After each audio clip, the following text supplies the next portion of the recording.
Hi, welcome to this week's episode of Forgiving the Girl Inside, a healing journey with Angela Orr. Today we are focusing on Angela's journey from a broken heart to a healing heart of mind, body, and I'm going to throw in soul because I just feel compelled to. She is a beautiful, wonderful coach. She has an amazing story. And if you're new to this channel, please hit the subscribe button, tap that bell so you can be notified. Forgiving the Girl, a healing journey comes on weekly every Tuesday. And in the description, you're going to be able to learn more about Angela's journey and how we're serving heart to heart to help women all over the world. So, welcome, Angela. Tell us some more about yourself. Well, first of all, thank you so much for having me on, Lisa. I really appreciate it. And there's so much to my journey. I think we all have that, but to get to where I am today, we all have had our past and have had struggles, and I feel like I had really overcome a lot of them.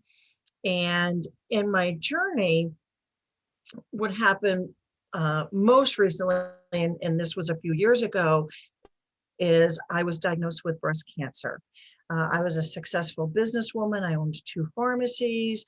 I have, a husband. We have our doggies and everything. Everything looked great. And then all of a sudden, this diagnosis, and it really made me stop and look at my life and look at, you know, um, where I was in life and where I wanted to go.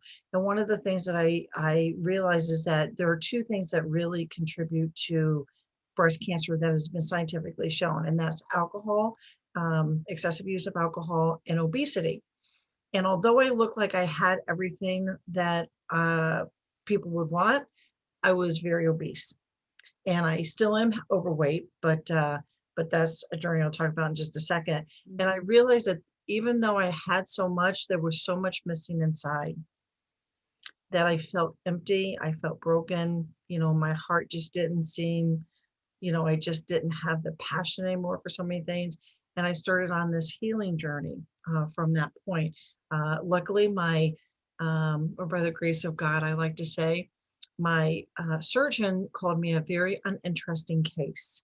And that is the time in life when you want to be boring, is when they talk about your breast cancer. So I was treated. I am out since 2013, cancer Oh, free. yay. So I Awesome. consider myself a victor, not a survivor, I because love that. I'm victorious over me and God and Jesus over that versus just being a survivor of it.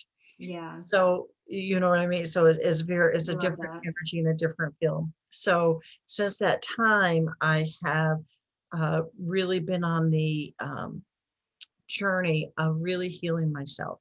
And I have come to the conclusion that you cannot change anything externally until you change it internally. And Mm. over the last almost 10 years, not quite, I've actually released almost 100 pounds. And, but I want this next year to be, I don't want to be another 10 years to really see other 100. But it's not about the weight it is, but it's about the healing inside. And I just realized that from my past and from experiences that I've had, that there was a lot missing internally. So what I've done recently is I actually ended up selling my two pharmacies. I had two of them at one point because it just was so stressful, and Yeah. it was really literally killing me, and business has changed, and I really wanted to impact more people than just a local, because with a brick and mortar, you can only affect so many people within a certain geographic distance. And I realized that, I'd really like to help reach out and touch and help others beyond that. So I've gone on this journey of working a little bit more online. And as I've discovered things for myself to help my journey and heal myself, that's what I'm here to share others. And what I've really discovered is that if I can heal my heart, I can heal my mind and body. Hmm. I love that. So what kind of healing did you what was the I guess the pit point? Where did you come into your life where you just realized your heart was hurting so bad that it was affecting? all other aspects of your life. I think after that, as I said, there have been times throughout my life that I've had, different beginnings. I mean, we all have a journey. It's not an A to B. You take pitfalls here and there, but with that particular pitfall, the breast cancer diagnosis, I just had to really step back and think about how I help to take care of, I'm a healer naturally, and I'm an Mm-hmm. empath, which means I feel a lot of people's energy and hurts. And, as a business owner, but as a pharmacist, I was very caring and very supportive, but to the point of detrimenting my own health and my own mindset because I wasn't addressing it. Some childhood things, some bad decisions I made when I was younger. I kept beating myself up internally, and I didn't realize I was doing that and not forgiving myself for, what I did in the past. And I love the saying, you are where you are, but that's not who you are. Yes. And The I've ULA really life. I love that, and I've come to really Yeah. embrace that, to realize that the decisions or things that I've done in the past are not who I am. They were just where I was at the time. Right. So after that diagnosis and starting to really start on the journey, and then actually it really hit me when I made the decision to sell my pharmacy because it was at that point that I just broke down. I went to see a new provider, a holistic provider versus a traditional Western medicine person. And she just looked at me. Uh, She said, "Why don't you just sell a pharmacy and work for somebody else and pursue your passions?" And I'm like, "I don't know." Why that's didn't I right. think of that? And that's Yeah. when I really pivoted and started not only on that journey, but on the journey of looking internally and looking at what was causing me to not really forgive myself and well, I didn't even know I didn't forgive myself. So it was just Right. kind of really uncovering that. And it's layers. You never get to, Mm-hmm. it's never the end because that's Right. to me when it's dead, but it's a journey. So you just continue to reveal different things to yourself. And in doing so, as I said, I just realized that I had never really taken that deep dive inside and to think about what I was thinking about. Mm-hmm. Think about that again, to think about what I was thinking about Right. You're and stinking thinking. really think, and then really realizing that so much of what I was thinking about was so negative and toxic to myself. And then I found different modalities and different things that I'm using to really change that in myself. Yeah. Would you like to share some of the modalities that you're using to help that turn that stinking thinking around? Absolutely. Absolutely. So I am a certified life coach, and I have found that going through that process, because as a pharmacist, I feel like I'm a health coach. And Mm-hmm. but I always felt like an imposter because how can I be a health coach when I'm not even healthy myself? But I'm getting past that because I realized I'm taking steps to do that. So as a life coach, even going through that process, I really learned quite a bit about being in an authentic way to really have balance in my life. Mm-hmm. And again, it's just something that I'm working on, that it can't be all one thing and not the other, that there's 7 different areas of my life that I'm working on to really try to get that balance so that I roll a little bit smoother. The Yes. other thing that, and so that's just an ongoing process again, is about asking questions of yourself. And I have a Mm-hmm. whole process that I can take people through to really question about where they are currently so that you can make a plan to where you want to go. Mm-hmm. I'm also using, as Lisa had said, I'm a Heart Math certified practitioner. And you might think, well, what the heck is that? Yeah. Tell us more about that. And that's really interesting. As a pharmacist, again, I kind of am sciencey and geeky a little bit sometimes. And what I love about HeartMath, so HeartMath is an organization out of Northern California that has been around for decades. And what their philosophy is, which I totally believe, is that when your heart is out of sync with your mind, that is when you have disease, anxiety, stress. There's been a lot of research that they've done. We have over 300 published scientific articles that does show that sync in your heart and your mind can really help with renewing your body, soul, and mind. And what I mean by being in sync is we actually have technology that measures that. But when you're in stress, when you're in anxiety, when you have a lot of that negative thoughts, we like to call them depleting emotions versus negative depleting emotions. Your heart goes, if you measure the waves of it. Okay. Whereas if you can be either in a neutral, because some people find it hard to think about being in a positive emotion. Another way to say positive emotion is regenerating emotions, joy, happiness, love. When you're, or neutral, even neutral, so much better than the negative, then Yeah. your heart beats, because the heart, what we measure is a heart rate variability, which is basically the time between the intervals of the heartbeat. And when you have that in a more consistent fashion, then what happens is your heart, which actually has some cells in there that people used to think, or scientists thought were only in your brain. There's actually brain cells in your heart.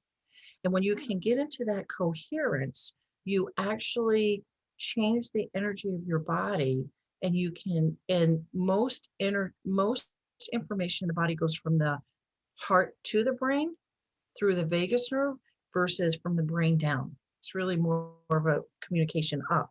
And when you do that, you can get your heart into synchronicity.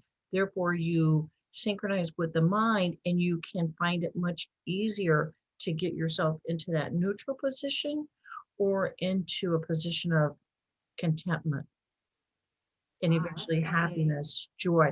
And you can do it in 5 to 10 minutes a day. It's not a hard process, but it is something that takes consistency and practice.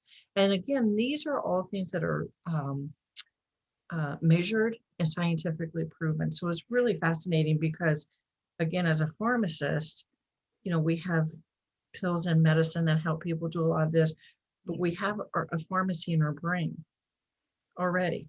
Because if Mhm. we didn't have a pharmacy in our brain, those drugs wouldn't work because we have, receptors and things, how it works. Right. So I really like to be the pillless pharmacist.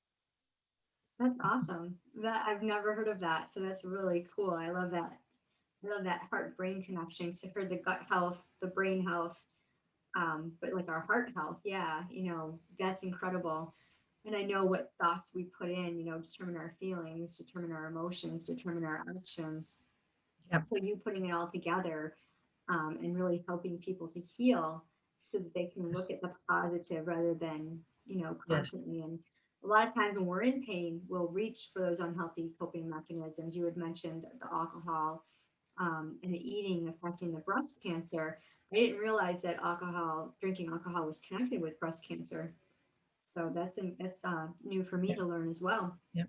Those are the only two things which I was surprised about. I thought it was genes, it was this, it was that, but the two things that are connected are alcohol use and obesity. Wow. Scientifically, that they have studies to show that To show, those yeah. two are definitely linked to breast cancer. Yeah. So do you share all this on you have a YouTube channel, correct?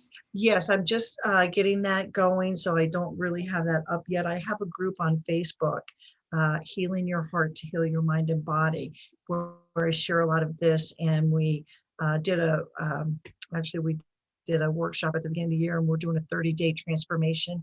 I don't like that word challenge, or, that angst energy, it's more of a transformation. So we're doing a Uh-huh. 30-day transformation in there. And then from there, we'll, continue working on what our goals are for this year, and healing our hearts. That is so incredible. I love that. So if you could tell our audience one thing to help transform their heart, what would you share with them?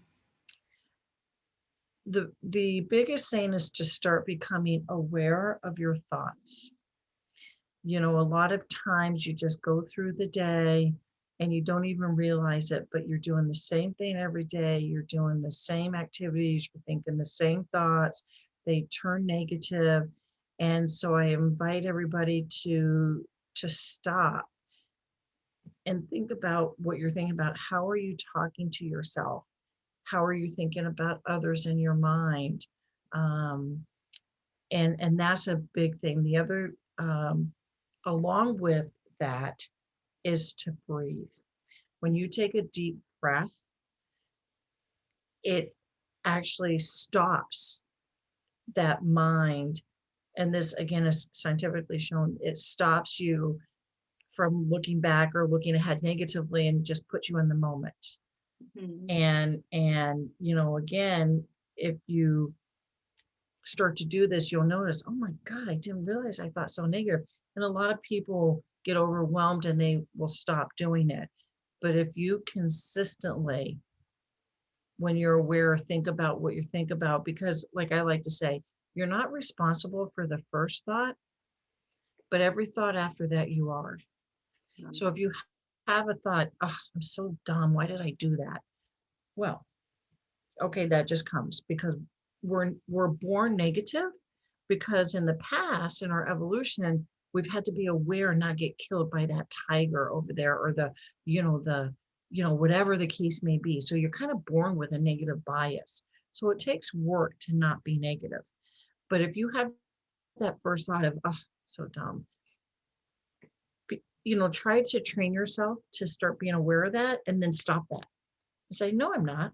I made maybe a dumb decision, but I'm not dumb. Mhm. And then if you can breathe deeply when you are in the midst of, say, something that's really causing you anxiety, just stopping and breathing deeply will stop that automatically. And then you have a chance to maybe replace that thought with something else. Wow. And I actually teach in my group a breathing exercise, and it takes just 5 minutes a day. I do some guided meditations and things where if you can take 5 minutes a day to do heart-centered breathing, Mhm. that it's an amazing tool. Yeah, it sounds incredible. Well, thank you so much for sharing your story, your healing journey. And like you said earlier, it is a daily healing journey. It's a decision that you have to make every day. And for our audience, the way to connect with Angela will be in the description. Be sure to get into her Facebook group, connect with her. You definitely need to get more info on this heart-centered breathing and all of that so you can get your stinking thinking and start acquiring these positive thoughts to move forward. And be sure to, like I said earlier, hit the subscribe button and tap the bell to be notified of our next video. Have an amazing day.